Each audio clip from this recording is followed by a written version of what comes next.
नमस्कार आदाब दोस्तों वक्त हो चला है देश और दुनिया की सभी ताजा बड़ी खबरें जानने का। डालते हैं सुर्खियों पर नजर। दोस्तों यूपी सरकार के मंत्री संजय निषाद ने ओपी राजभर पर साधा निशाना, कहा अपनी भाषा को मर्यादित रखें। दोस्तों समाजवादी पार्टी के नेता आजम खां का बेहद गंभीर आरोप, रामपुर में लोकतंत्र पर ठोकतंत्र भारी, चुनाव में बेईमानी बताई गई। दोस्तों समर्थकों के जरिए शक्ति प्रदर्शन है, शिव सैनिकों ने शिंदे का किया विरोध तो समर्थन में एमएलए के घर पहुंचे पार्टी कार्यकर्ता। दोस्तों क्या महाराष्ट्र में बीजेपी सरकार बना पाएगी? अशोक वानखेड़े बोले अभी तो मूवी रिलीज हुई है, ओबीसी निकाय की बंदरों का नाच हो रहा है। दोस्तों अजमेर में नुपुर शर्मा के समर्थन में हुआ हनुमान चालीसा का पाठ, 10 ड्रोन कैमरे से जुलूस की निगरानी की गई। दोस्तों भाजपा के दिनेश लाल यादव निरहुआ ने हासिल की जीत, आजमगढ़ में खिला कमल का फूल। दोस्तों भीख मांग कर गुजारा करने वाला भिखारी के बैंक में निकले 70 लाख रुपए। दोस्तों राजस्थान के बेरोजगार युवा कांग्रेस सरकार के खिलाफ चलाएंगे अभियान। दोस्तों बात करेंगे इन सभी खबरों की एक एक कर विस्तार से, लेकिन दोस्तों खबर जानने से पहले लाइक कीजिए इस वीडियो को, चैनल को सब्सक्राइब करें और पास में लगे बेल आइकन को दबा लें ताकि देश और दुनिया की सभी तमाम बड़ी खबरें आपके पास सबसे पहले पहुंचे।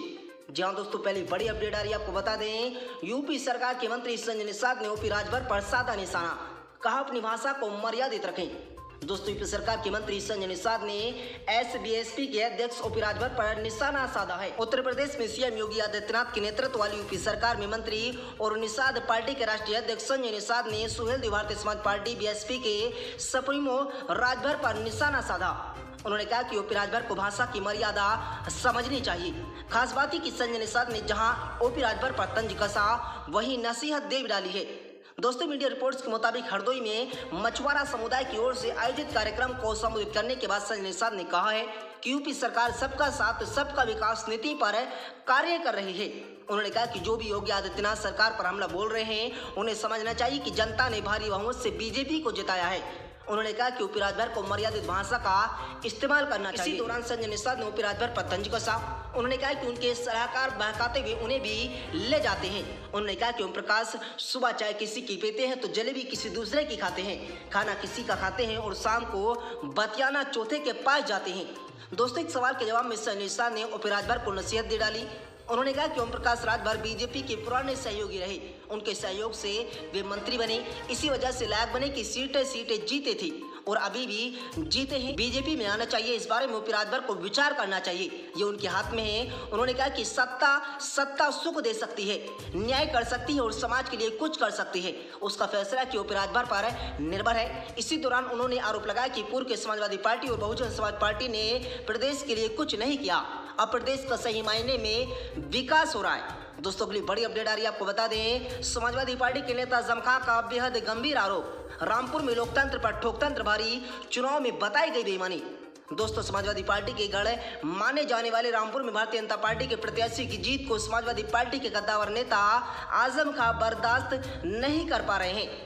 अपनी प्रतिष्ठा में जुड़ी सीट को गंवाने के बाद आजम खां ने मीडिया से ब्रीफिंग में भारतीय जनता पार्टी पर धांधली करने का बड़ा आरोप लगाया। दोस्तों रामपुर लोकसभा उपचुनाव में भाजपा प्रत्याशी घनश्याम सिंह लोधी की जीतने के बाद सपा नेता आजम खां ने मीडिया कॉन्फ्रेंस में योगी आदित्यनाथ सरकार पर तमाम आरोप लगाए।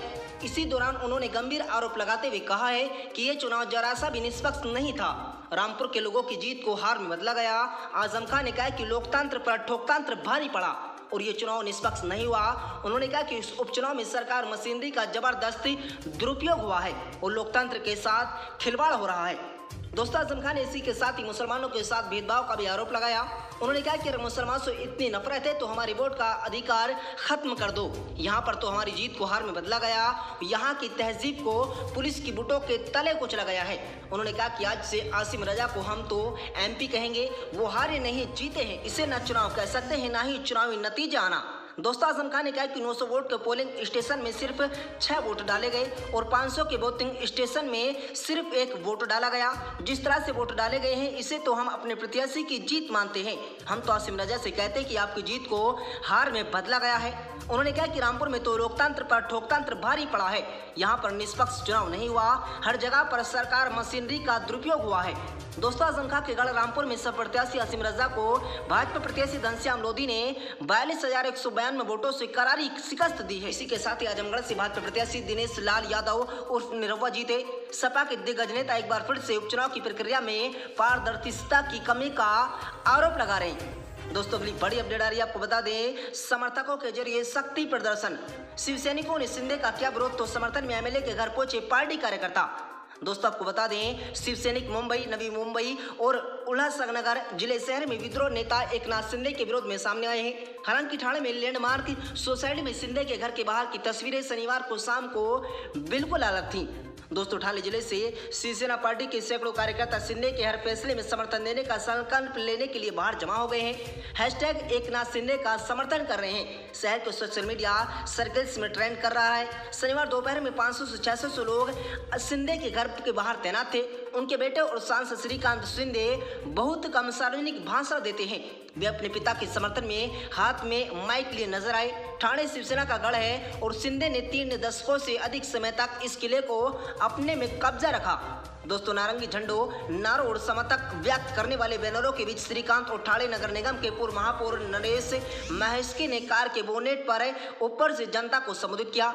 सभा में हैशटैग के साथ बैनर भी लगाए गए। शाम होते होते ठाणे शहर के शिवसेना के कुछ प्रमुख नेताओं सहित समर्थकों की संख्या बढ़ती गई। ठाणे में लैंडमार्क के बंगले के बाहर का जॉनसन देख समर्थकों ने भर गया। दोस्तों श्रीकांत शिंदे ने कहा है कि हम सभी शिवसैनिक हैं और आगे भी रहेंगे। पिछले कुछ दिनों में हुए घटनाक्रम ऐतिहासिक है, मगर 50 विधायक शिंदे के साथ है तो निश्चित रूप से इसका कारण होगा।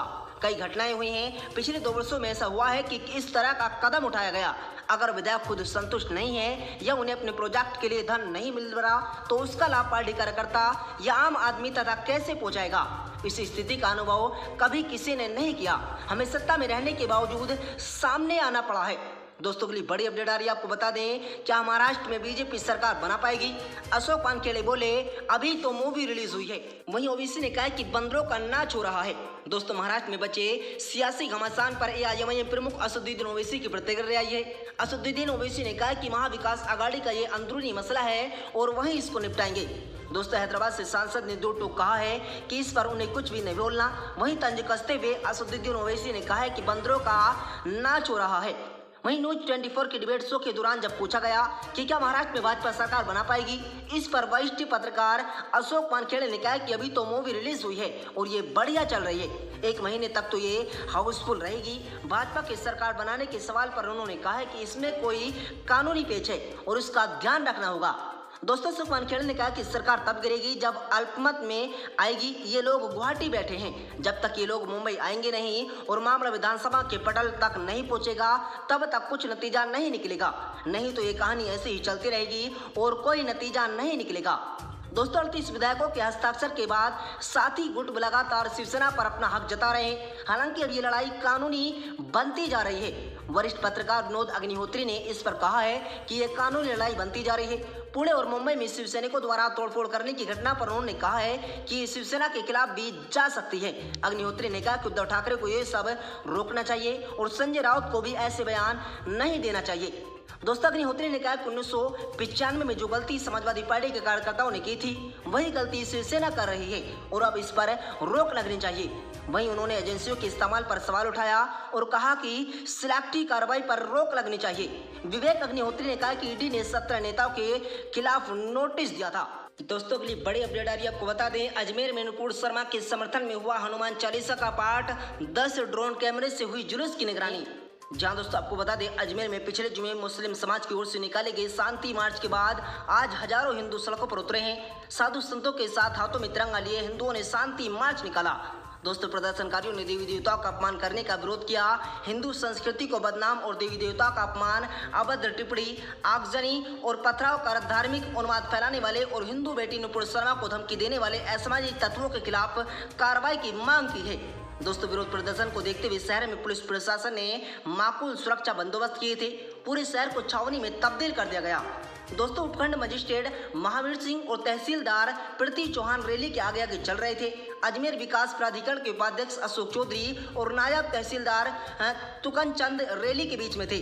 पुष्कर उपखंड मजिस्ट्रेट सुखाराम पिंडेल और तहसीलदार संदीप रेड्डी के पीछे बतौर कार्यपालक मजिस्ट्रेट साथ रहे। जिले के 1 दर्जन से अधिक पुलिस थानों से करीब 1000 से ज्यादा पुलिसकर्मी और आरएसएस के जवान जुलूस में शामिल होने की हर हरकत पर नजर रखे हुए थे। किसी भी प्रकार का विवाद या तनाव जैसी स्थिति से निपटने के लिए सीआईडी और इंटेलिजेंस ब्यूरो के अधिकारी भी सादा वर्दी में तैनात थे। दोस्तों, पुलिस ने मोबाइल कैमरे और 10 ड्रोन कैमरों के जरिए जुलूस की वीडियोग्राफी भी कराई। जहां दोस्तों हिंदू समाज का शांति मार्च अजंता पुलिस के पास भगवान परशुराम मंदिर से प्रारंभ हुआ। जहां दोस्तों अगली बड़ी खबर आ रही है, आपको बता दें भाजपा के दिनेश लाल यादव निरहुआ ने हासिल की जीत, आजमगढ़ में खिला कमल। दोस्तों, पोस्टल बैलेट की मतगणना का काम शुरू हो चुका है। इसके बाद ईवीएम से वोट बाहर निकाल दिए गए थे, जिसके बाद आजमगढ़ की यहां बगड़ता कम होने लगेगी। उनका उपचुनाव में 20वां सांसद कौन होगा? जहां दोस्तों आपको बता दें इसकी पूर्व तैयारियों का जायजा लेने के लिए डीएम विशाल भारद्वाज और एसपी अनुराग आर्य मतगणना पूर्व की तैयारियों का जायजा लेने मौके पर पहुंचे थे। 5 विधानसभा में कुल 18,38,930 वोटों में 49.48% पर मतदाताओं ने अपने वोट का प्रयोग किया है।